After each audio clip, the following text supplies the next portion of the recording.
My friend's vegan wife swapped my milk with almond milk, went through my luggage to check for meat, and mocked me for not noticing what she did, so I'm done with that trash. Posted by you/absent-minded author. I know I'm partially at fault for the friendship ending, and I'm willing to accept my judgment. This is really long, sorry. In November of last year, I, female, went to visit a friend, we'll call him Kevin, and stayed at his and his wife's house. Early last year, Kevin and his wife, we'll call her Karen, moved a couple of states away. For context, we are all over the age of 35, and Kevin and I were part of a friend group from an old job. Another couple from the friend group went on this trip as well, but they were also visiting family and stayed with them. Prior to the move, our friend group didn't have much interaction with Karen because she rarely joined us, though she was always invited. They also never hosted us at their old house. They are vegan. I am not. Well, Kevin is not fully vegan, as he eats fish. However, his wife does the grocery shopping, so everything besides fish is vegan, and he eats and drinks it. He buys his own fish and has a mini kitchen to prep his meals away from hers. For even more context, Karen is not vegan for health reasons. She constantly brings up their veganism, no matter how irrelevant it is to the conversation, makes fun of people who eat meat or use products made with animal byproducts, accuses people of murder, etc., except she leaves Kevin alone. She calls any food that isn't vegan trash and garbage. For example, when we'd hang out before they moved and she happened to be there, she would ask how people could eat such garbage whenever any of us ate meat.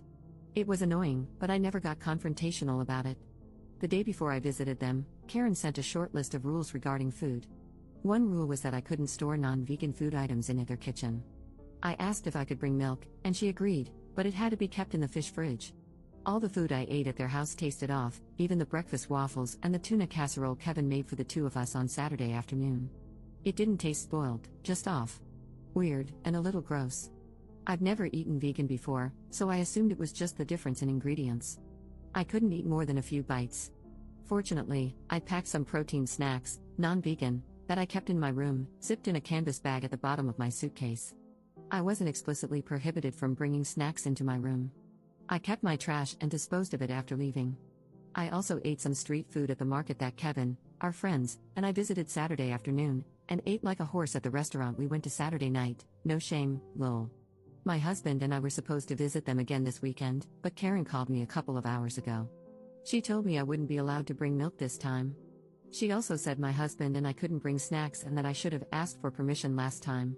Apparently, she had gone through my suitcase when Kevin, our friends, and I were out at the market and found my snacks.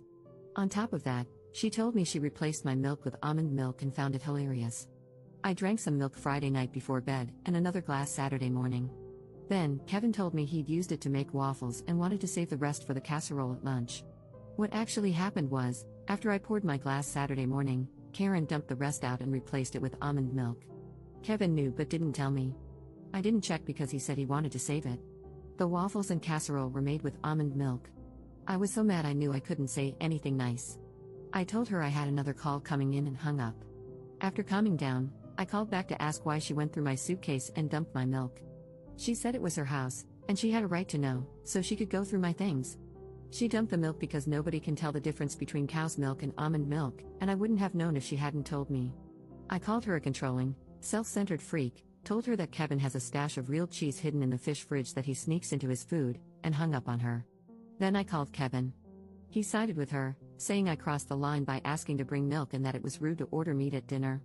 We argued, and I told him it seems like our lives are going in different directions and we don't need to be friends anymore. I probably should have asked if it was okay to have non-vegan snacks in my room, or I could have kept them in my car. I also shouldn't have called her names. I was a guest in their house, and Kevin has half convinced me that I should have respected Karen's veganism and not brought non-vegan food at all. My husband thinks they're completely in the wrong and that, since their lifestyle isn't one most people follow, they should have made exceptions, especially since Kevin gets a fish exception. He's also furious that Karen went through my stuff and pointed out that if I were allergic to almonds, I could have gotten very sick. He thinks I'm better off without them and says ending the friendship was reasonable. He and Kevin got along but weren't particularly close, just like Karen and me. A few minutes ago, I got a "hey, can we talk" text. Honestly, I don't know if I'm going to respond. I'm just kind of done with it. Edit. I'm so sorry that I can't respond to all of your comments, just know that I am reading them. I'm calling Kevin on my lunch break today and will post an update afterward, since so many people have asked for one. Commenter. I would have told her you could tell because you thought her cooking was rancid, But you were simply too polite to say anything, and that's why you ate everything in sight when you left her house. And if she even thinks about snooping through your property again, you'll leave something worth finding, like a Ziploc bag of human crap. Don't worry, it was donated willingly, so it's vegan. But not really, because you totally ate meat in there. Also, I would be crapping in her toilet and not flushing, just in case she wanted to inspect that too. Update 1 day later. This is a long update, but it's the last one. First, thank you to everyone who responded.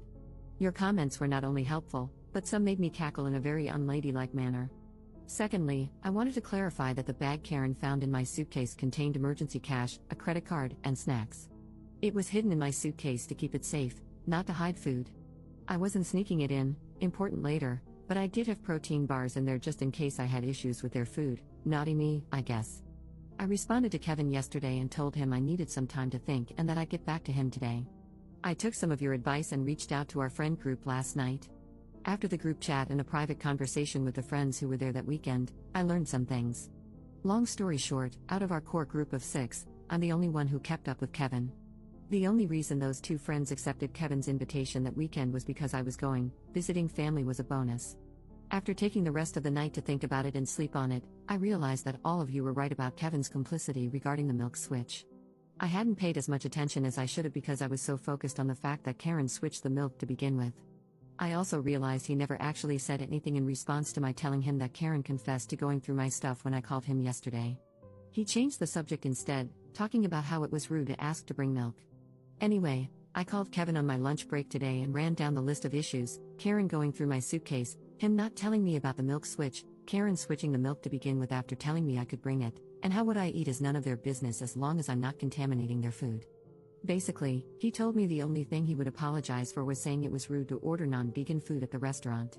He said that since they had plenty of food in the house for me to eat, he didn't have to apologize for anything else. Apparently, Karen had told him not to tell me about the milk switch because she was trying to prove that I couldn't tell the difference between vegan and non-vegan food, essentially the same thing she said to me yesterday. I told him that since I didn't eat any of it except a few bites, clearly I could tell the difference. He also said he was eventually going to tell me about it but forgot. I said she could have just said no when I asked to bring milk instead of being a swampy bumhole about it. He said that although he didn't agree with Karen going through my things, I wasn't owed an apology because I broke the rules by sneaking meat into their house. There was a meat stick in that canvas bag. I told him I had only been told I couldn't have non-vegan food in both kitchens and that the meat stick was left over from my drive to their house.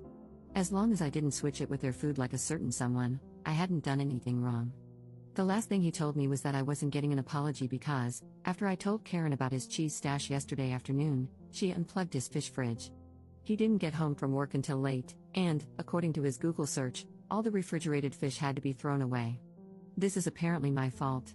He said we were even now. He didn't tell me about the milk switch, and I snitched about his cheese. I tried explaining that they weren't the same thing and that I wasn't responsible for what she did, but he didn't care and said he knew I wasn't allergic to nuts. I don't remember ever discussing that with him, but whatever. I asked if he truly believed that I didn't deserve any apologies from either of them, and he said yes. I told him that if he couldn't see what they did wrong and apologize, I couldn't help him, and to give me a call when he got his balls back from his wife. He hung up on me. Yesterday, I thought I owed him an apology because I was wrong. I thought if I gave him one, we could maintain a friendship. Today, I think the problem was that I was holding on to something that didn't exist anymore. Until you guys reality checked me, I ignored a lot of things and gaslit myself. So thank you, everybody, for the smack to the back of the head. Everyone should have people like you in their lives. Thanks for reading.